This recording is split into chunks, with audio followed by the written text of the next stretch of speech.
आज हम पर्यावरण शिक्षा में आहार संसाधन यानी फूड रिसोर्स के बारे में पढ़ेंगे कि आहार संसाधन क्या है। इंटरनेशनल लेवल पर जो कार्यरत संस्था है यानी आहार संसाधन की, वो FAO है यानी फूड एंड एग्रीकल्चर ऑर्गेनाइजेशन। इसने 13 से 17 नवंबर 1996 में रोम यानी इटली में विश्व खाद्य सम्मेलन यानी वर्ल्ड फूड समिट का आयोजन किया था। और इसमें क्या किया था, इन्होंने भोजन की मात्रा के बारे में बताया था यानी क्वांटिटी ऑफ फूड। इसमें क्या है, भोजन एक व्यापक यानी कॉम्प्रिहेंसिव शब्द है जिसमें अन्न, कैलोरीज, स्टार्च वाली जड़ें यानी स्टार्ची रूट्स, चीनी यानी शुगर, दालें यानी पल्सेस, गिरीदार फल, नट्स, वेजिटेबल एंड फ्रूट्स यानी सब्जी और फल, मीट यानी मांस, एग्स अंडे, fish, milk, fats and oils यानी चर्बी और तेल आते हैं।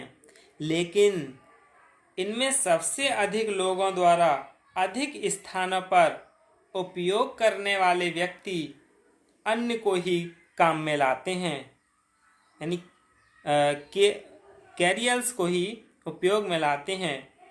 इसलिए जब कभी हम भोजन की मात्रा की बात करते हैं तो हम उस समय अन्न को ही मात्रा मान लेते हैं। इसलिए हम इन सभी चीज़ों को नहीं देखते हैं कि dry fruits, nuts, meat, eggs हैं या नहीं हैं, सिर्फ अन्न की मात्रा को ही आकलन करते हैं। दूसरा था भोजन की गुणवत्ता यानी क्वालिटी ऑफ फूड्स। भोजन की गुणवत्ता से हमारा मतलब यह है कि भोजन से प्राप्त ऊर्जा calories, proteins, carbohydrates, vitamins and minerals से है। कैलोरीज से हमें ऊर्जा मिलती है तथा प्रोटीन से शारीरिक विकास होता है। इन दो बिंदुओं को हम भोजन की गुणवत्ता के नाम पर स्वीकार करते हैं। किन किन चीज को? कैलोरीज और प्रोटीन्स को।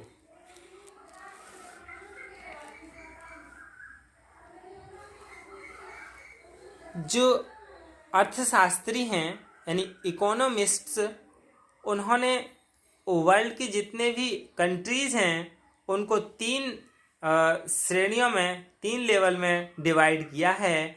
कौन कौन से हैं? पहला है विकसित देश यानी डेवलप्ड कंट्रीज।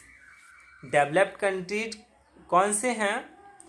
वे देश जो पूरी तरह समर्थ हैं, जैसे उनके पास सभी प्रकार की वस्तुएं, साधन सभी आवश्यकता से अधिक हैं, अन्न की भी वहाँ कोई समस्या नहीं। इसके विपरीत ये देश अधिक अन्न को अन्य देशों को भेज देते हैं सशर्त यानी कोई संदेश नहीं होता है। इन देशों में कौन कौन से देश हैं? अमेरिका, फ्रांस, जापान, चीन, ऑस्ट्रेलिया, ये सभी डेवलप्ड कंट्रीज हैं। दूसरा है जो अर्थशास्त्रियों ने 3 भागों में बांटा था खाद्य भंडार के आधार पर कंट्रीज को, विकासशील देश यानी डेवलपिंग कंट्रीज। इनमें वे देश आते हैं जो अब धीरे धीरे उन्नति की ओर बढ़ रहे हैं, अपनी आवश्यकताओं की पूर्ति कर रहे हैं और आम आदमी को अच्छा और सुखमय जीवन जीने का अथक प्रयास कर रहे हैं। जो विकासशील देश हैं उसमें कौन कौन से देश आते हैं? हमारा देश भी आता है यानी भारत, पाकिस्तान, श्रीलंका, मलेशिया, इंडोनेशिया, अरब राज्य, ये सभी इस श्रेणी में आते हैं। अगला तीसरा है अविकसित देश एंड अनडेवलप्ड कंट्रीज। ये कैसे देश होते हैं? ऐसे देश स्वतंत्र भी हैं और नहीं भी हैं। पर ये अभावग्रस्त हैं। ना तो उपजाऊ भूमि है और ना ही अन्न उत्पादन का श्रेष्ठतम तरीका। वैज्ञानिक सुविधाओं से वंचित, यानी जैसे तैसे अपनी आबादी के लोगों का जीवन बचाने में लगे हैं।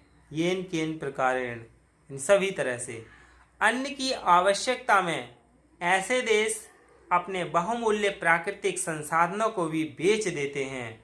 इनकी सूची बहुत लंबी है। ऐसे देश बहुत हैं, जैसे कांगो, हैती, लाओस, माली, माल्टा, नाइजर, ओमान, उगांडा। ये सभी देश अविकसित देश हैं।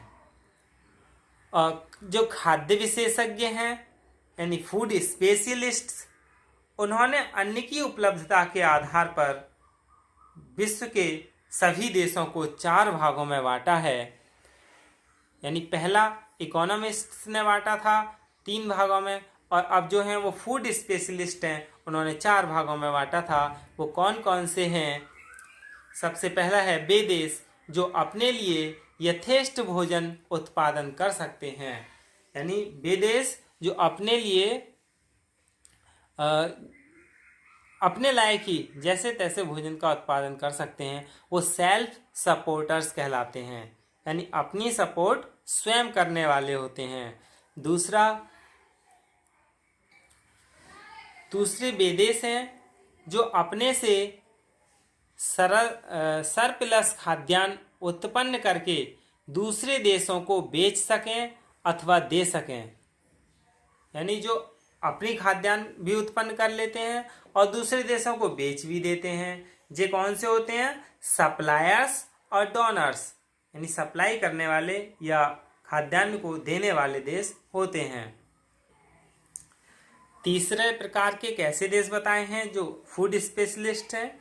वे देश जो पर्याप्त अन्न का उत्पादन तो नहीं कर सकते, लेकिन अन्य बाहरी देशों से क्रय करने की क्षमता रखते हैं। यानी खुद तो उत्पादन नहीं कर पाते हैं, जो भी खाद्यान्न पदार्थ हैं वो क्या करते हैं? खरीदने की क्षमता रखते हैं। वायर्स जिसे बोलते हैं, खरीदने वाले। और चौथा कौन सा है? वे देश जो ना तो पर्याप्त अन्न उत्पादन कर सकते हैं और ना ही सहजता से दूसरे देशों से क्रय कर सकते हैं। यानी ऐसे देश बहुत हैं जो उत्पादन भी नहीं कर रहे हैं अन्न का और ना ही खरीदने में भी सक्षम है। ये हेल्पलेस होते हैं, हेल्पलेस, यानी न सहायता कर सकते हैं और सहायता लेने में भी असमर्थ होते हैं। ऐसे देश बहुत हैं और भूख की लाचारी से ये देश अलग अलग ऐसे देशों से संबंध बनाए रखते हैं जहां से इन्हें अन्न मुफ्त यानी फ्री में या मिनिमम कॉस्ट न्यूनतम मूल्य पर मिल सकें। यह स्थिति बहुत ही निंदनीय है। सभी देशों को चाहिए कि किसी न किसी प्रकार अन्न उत्पादन के क्षेत्र में आत्मनिर्भर बन सकें। ये क्या था? आहार संसाधन था। अगली बार हम यानी जो आहार विश्व खाद्य समस्याएं हैं उनके बारे में पढ़ेंगे। धन्यवाद।